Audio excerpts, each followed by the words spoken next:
am really happy, and it does take quite some time to build up the rankings because you have to play so many tournaments and the calculations are really confusing because you can't really play the big tournaments until you win a lot of the smaller ones. Won two bronze medals. How was that experience like? Being at an event such as the Asian Games, with so many players, star players, across various sports, not just squash, and of course your own seniors from the squash team. How was that experience? I mean, it was unbelievable. I still tell people it was the best 2 weeks that I've ever experienced. Just, getting to be in a village situation and getting to be around so many of the top athletes, like you said, not just in squash and all around the world. Tournaments like those are really important in building up because I can't really directly play a 15K. I have to start off from the smaller tournaments, and I think just playing so many of those really helped build my confidence because I was traveling all around the world just to play, even if it was smaller tournaments where I knew that I would most probably be winning. A lot of the Indian players, they don't really go out to play international tournaments. So like I said, I traveled so much. Even when I was younger, I was going all over the world just to play tournaments and see what the level was like outside India as well. Because I think if you're just playing in your country, you don't really get the exposure to see how the players are performing outside. Hello everyone, I'm here with India's #1 women's squash player, Anahat Singh. And she's here at the JSW Indian Open squash tournament. And she's here after creating ripples in Chennai at the Indian Tour. And welcome, Anahat, welcome to the show. How are you feeling? I'm happy to be here. Okay. And how was the game last evening? I mean, you had a tough match. Yeah, it was quite a tough match. I've played this girl a few times before and I've lost to her twice and I've won once. And I knew going into the match that it was going to be a tough game and I had to be fully focused and ready to fight for it. And yeah, I'm happy I was able to get it at the end of it. Right. I think your mom was telling me that you played her a few times before, so now it's, I think, 2-all. Yeah. Both of you. So I think you've got the monkey off your back, right, in a way. How do you feel about that? Yeah, like I said, I've played her twice. The last 2 times I've lost to her, and I mean we've always had close games, like how it was yesterday. We've always had 5-setters, and I think just like I said, going into it, I knew everyone was telling me it's going to be like a fight, and you need to be ready and fight for every single point because at the end of it, it was down to the last point even yesterday, and she's a really good player, and I've been playing with her for the past few years, and yeah, I'm happy I've got the last title, and I'll have a bit more confidence going into it next time. Right. And you're just fresh off the win in Chennai. It was probably the biggest win of your career, as you said earlier also. What were the learnings from there? I mean, apart from the fact that obviously your rankings have gone up and you're the #1 now, but what were the other takeaways apart from the rankings? Yeah, like you said, it was the biggest title I've won, and it was also the biggest tournament that I've played in the PSA. And yeah, just getting to play with so many of the top ranked players, and just for junior tournaments, it's you'll only have a tough match after maybe the semis or even in the finals. But I think for these tournaments, you have to make sure that your head is in the game from the first round, and you're gonna have tough matches right from the beginning. There's no in going into the tournament, there's no easy match, and I think that's one thing that is really important playing in the PSA is that you need to be ready to fight for every single point in every single match because all the players obviously they're coming from all over the world and they've trained really hard and they're also trying to win the tournament. So I think everyone's basically at the same level. It's just at the end of the day who's really fought through the whole tournament and kept their head in throughout. You were ranked 406 in April 2023. And you're 68th in the world right now. So you've basically climbed 338 places, if I'm not wrong, in less than 2 years, so to say. I mean, how do you feel about that journey? I am really happy, and it does take quite some time to build up the rankings because you have to play so many tournaments and the calculations are really confusing because you can't really play the big tournaments until you win a lot of the smaller ones. And I think tournaments like these, the ones I'm playing right now, they're really important in getting my ranking at least where I am right now in the 60s, so that I'm able to play the bigger tournaments and travel around the world and play the World Championships and the British Open rather than just being a reserve and waiting out to see if I get lucky to play. So I think just building up on the ranking is really important, and I think for the past few years, that's what I've really worked towards. And now that there's rumors going around that this is going to be the criteria for Olympics as well, like the PSA ranking. So I think that's something that everyone's really working hard, and there's competition at every tournament as well.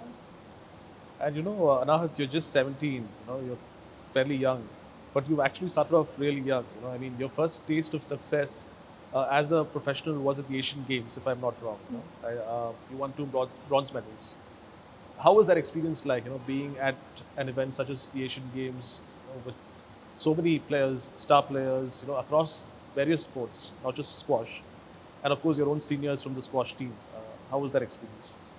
I mean, it was unbelievable. Like, I still tell people it was like the best 2 weeks that I've ever experienced. Just, getting to be in like a village situation and getting to be around so many of the top athletes, like you said, not just in squash and all around the world, like the people you'd see and read about online, and getting to see them in real life, and just seeing how they are off like their like sport premises, and just seeing how they are like on a daily basis while they're eating meals or just walking around the area.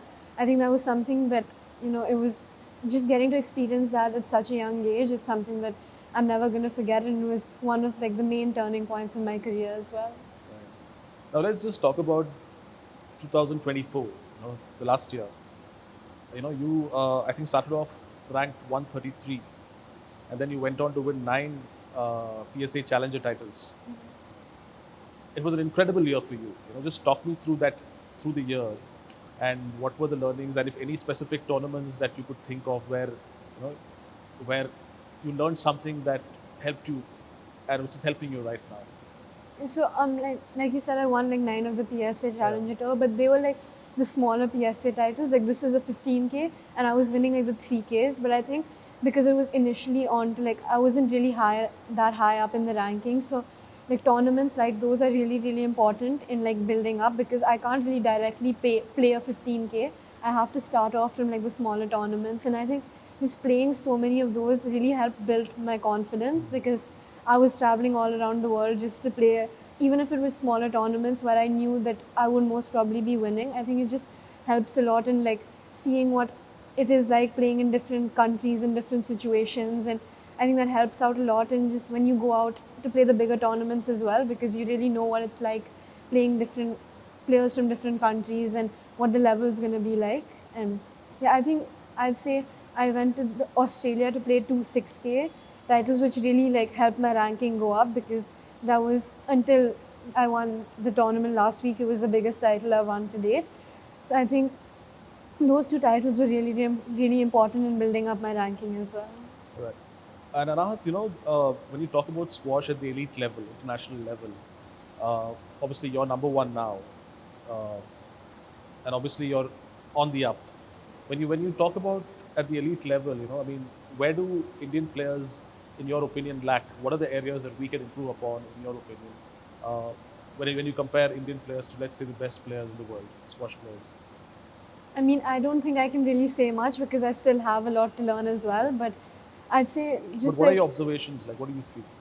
I think like a lot of the Indian players, they don't really go out to play international tournaments. So like I said, I traveled so much. Even when I was younger, I was going all over the world just to play tournaments and see what the level was like outside India as well. Because I think if you're just playing in your country, you don't really get the exposure to see how the people are and the players are performing outside India and in other countries as well.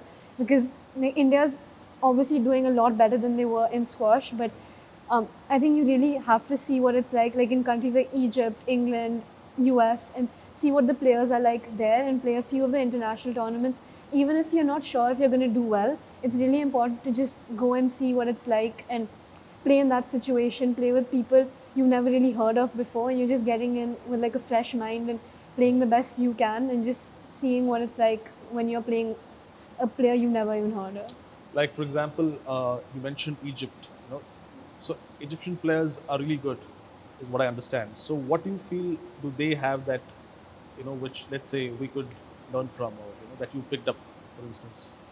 Firstly, like how cricket is for India, I Yeah. think squash is like that for Egypt. Egypt. Okay. The amount of like effort and time that the country puts into squash, and the number of players that are like produced out of like just because of the amount of time that the whole country just spends on like making sure that the players are doing really well. Like if you see the top 10 right now, it's just Egyptians. Like Okay. they're doing really, really well on that circuit. But it's also obviously like been a long, really long time where this is like built up over the years, and it's not just a recent thing. It's going to take a lot of time even for the Indians. But I think if I compare it to how it was like 10 years ago to now, or like when I started playing, the recognition that squash is getting now is so much better, and I think that's a huge reason squash is doing like a lot better in the No, Indian recognition stage in the as sense you well. mean in India or Yeah. in India?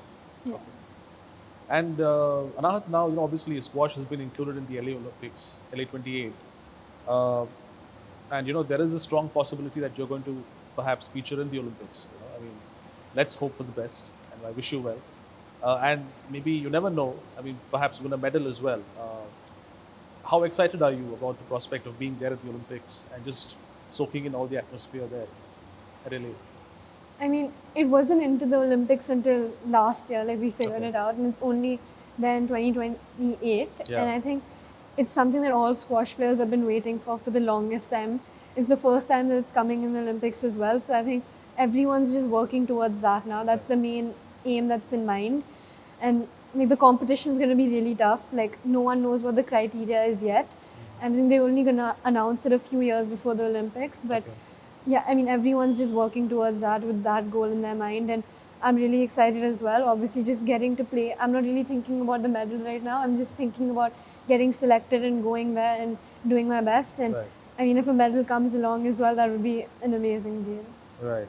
And obviously, you did mention about squash getting more popular in India. Uh, but I mean, do you think this sport is getting popular in India because of people like you, or will it take a medal, an Olympic medal, for it to go to the next level? What do you feel? I mean, one thing is definitely that the fact that it's part of the Olympics now, people are figuring out more about. Like, if I would go and tell people that I play squash, no, everyone would be like, "What is squash?" Like, they Yeah. wouldn't really know what I was talking about. But I feel like now people do know a little bit more about it now that it's part of the Olympics, and also I think just before even like the coverage that was happening, like no one really knew about the sport. I think it's just building up because the players are also starting to do a lot better in the Indian, like in the country as well. Like Abhay is there, Velavan's there, Ramit is there. All of them are doing really well in the world circuit, and I think like players like them and like us, I think that's really helpful in like people getting to know what the sport is and how it really works. Yeah, one thing I can tell you is that I mean, let's hope you get to the Olympics and and hopefully win a medal as well.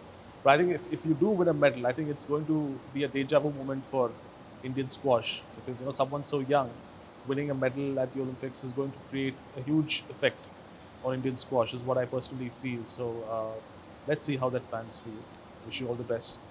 And what do you do apart from squash? I mean, like when you're not competing or not at the tournaments, how do you unwind? How do you relax? Uh, I'm traveling a lot of the time, so I don't really get to do much. But Okay. whenever I am in Delhi, I like to spend time with my family and my friends just to get my mind off it.